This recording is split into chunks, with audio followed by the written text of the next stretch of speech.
नमस्कार दोस्तों, मैं हूं शेषमणि पांडे और आप सभी का स्वागत है मेरे YouTube चैनल पैरामेड टॉपिक पे, जहां पर आपको मिलती है मेडिसिन से और हेल्थ से रिलेटेड इन्फॉर्मेशन।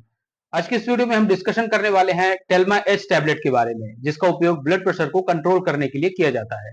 हम जानेंगे कि इस दवा में कौन कौन सा कॉम्पोजिशन है और इसका डोज कितना है, इसे लेने का समय क्या है, कब इसे लेना चाहिए, किन लोगों के लिए कॉन्ट्राइंडिकेटेड है, मतलब उन्हें नहीं लेना चाहिए, इससे होने वाले साइड इफेक्ट्स क्या क्या हो सकते हैं। साथ ही हम जानेंगे कि टेल्मा एच के अलावा और दूसरे कौन कौन से पॉपुलर ब्रांड हैं जिन्हें आप खरीद सकते हैं। तो वीडियो को लास्ट तक जरूर देखें और अगर आप पहली बार मेरे चैनल पर आए हैं या अभी तक मेरे चैनल को सब्सक्राइब नहीं किया है तो रिक्वेस्ट करूंगा कि चैनल को सब्सक्राइब कर लें और साथ ही बेल आइकन दबा दें ताकि आपको मेडिसिन से रिलेटेड वीडियोस की अपडेट सबसे पहले मिल सके। तो चलिए अब हम वीडियो में आगे बढ़ते हैं।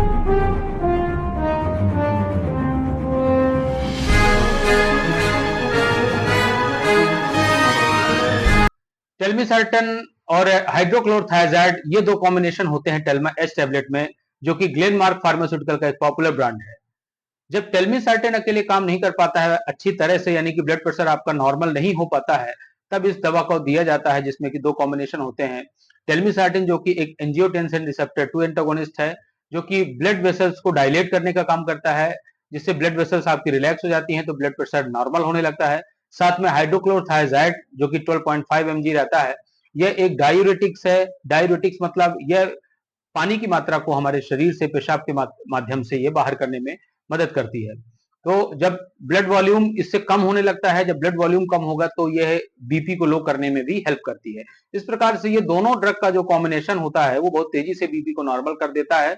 इसलिए ये दवा दी जाती है खास करके जिन लोगों को हार्ट स्ट्रोक का खतरा है या जिनका बीपी अकेले टेल्मिसर्टन काम कंट्रोल नहीं कर पाती है। अब इस दवा को लेने का जो तरीका है, यह हर रोज लेने वाली दवा है। जैसा कि मैंने डिस्कस किया, ये ब्लड प्रेशर को कंट्रोल करती है, ट्रीट नहीं करती है, इसलिए इसे आप स्किप ना करें। डॉक्टर जो डोज और जो शेड्यूल आपको बताते हैं उसी को फॉलो करें, तो तभी आपका बीपी नॉर्मल रहेगा। क्योंकि अगर आप इस दवा को बंद कर देंगे तो बीपी आपका वापस से तेज बढ़ सकता है, जिससे आपको स्ट्रोक और या दूसरे हार्ट डिसीज से रिलेटेड खतरे पैदा हो सकते हैं। तो इसलिए ये हमेशा डॉक्टर की सलाह पर उनके बताए हुए निर्देश के हिसाब से इस दवा को हर रोज लेना है। इसे लेने का जो सही समय है, ये खाने के पहले या खाने के बाद कभी भी लिया जा सकता है। तो इसे आप या तो नाश्ते के समय पर ले सकते हैं या दोपहर के खाने के बाद ले सकते हैं। रात में इसे लेना सही नहीं माना जाता है क्योंकि ये डाययूरेटिक्स इफेक्ट देती है। अगर आप इसे रात में लेते हैं तो आपको डाययूरेसिस के कारण आपको बार बार पेशाब जाना पड़ सकता है, जिसकी वजह से आपकी नींद खराब हो सकती है। इसलिए इसे लेने का सही समय दिन में ही है। या तो आप नाश्ते के पहले नाश्ते के टाइम पर ले लें या फिर आप खाने के टाइम पर दोपहर में। इस बात का ध्यान रखें कि जो टाइम आप सेट करते हैं ठीक उसी टाइम पर इसे हर रोज लेना है। और इस दवा को सिंगल डोज यानी कि दिन भर में केवल एक टैबलेट ही दी जाती है। इसका गलती से भी आप इसे डबल यूज ना करें। और अगर कभी गलतीवश किसी कारण भूल जाते हैं आप इस दवा को, तो अगले दिन आप उसी शेड्यूल पे उसी टाइम पर इस दवा को तुरंत ले लें।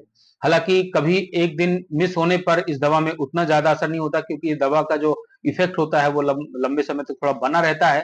इस वजह से आपका बीपी नॉर्मल ही रहता है, थोड़ा बहुत हो सकता है बढ़ जाए। इसलिए कोशिश ये करें कि इसे कभी भी स्किप ना करें, इसे हर रोज लें। लेकिन अगर भूल जाता है तो इसे जैसे ही याद आता है आप इसे उसी शेड्यूल पर ले लें। अब हम बात करते हैं इस टेल्मा एच टैबलेट के साइड इफेक्ट्स के बारे में। क्योंकि ये दवा एक डाययूरेटिक्स इफेक्ट देती है, इसलिए इस दवा को लेने के कारण कई बार हाइपोनेट्रीमिया, हाइपोवोलेमिया यानी कि बीपी का लो हो जाना, डिजीनेस, फटीज, नोजिया, इस तरह की समस्याएं देखने को मिलती है। इस दवा को अल्कोहल के साथ कभी भी ना लें क्योंकि ये दवा बीपी को लो करती है और अगर आप अल्कोहल के साथ इस दवा को लेते हैं तो ये आपका बीपी और ज्यादा लो कर सकती है, जिसकी वजह से आपको बेहोशी या चक्कर आ सकते हैं। कॉन्ट्राइंडिकेशन की अगर बात करें तो ये प्रेगनेंसी की केस में बिल्कुल भी नहीं दी जाती है। इसके अलावा जिन लोगों को किडनी डैमेज है या बहुत ज्यादा किडनी की समस्या है उन लोगों को भी ये दवा नहीं दी जाती, या फिर डॉक्टरी सलाह के हिसाब से ही वो अपने एक्सपीरियंस के अकॉर्डिंगली देखते हैं। टेल्मा एच के अलावा और भी दूसरे पॉपुलर ब्रांड हैं, उनके बारे में हम जान लेते हैं।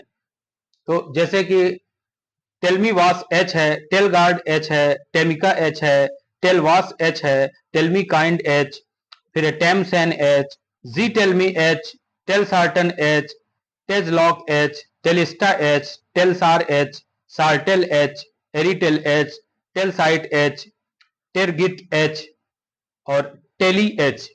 ये जो ब्रांड हैं इन टेल्मा एच के अलावा हैं, ये पॉपुलर ब्रांड्स हैं, या फिर डॉक्टर की चॉइस के अकॉर्डिंगली आपको अपने हिसाब से वो डॉक्टर प्रिस्क्राइब कर सकते हैं। लेकिन ये सारे ब्रांड्स में ही टेल्मिसार्टिन और हाइड्रोक्लोरथायजाइड का कॉम्बिनेशन होता है।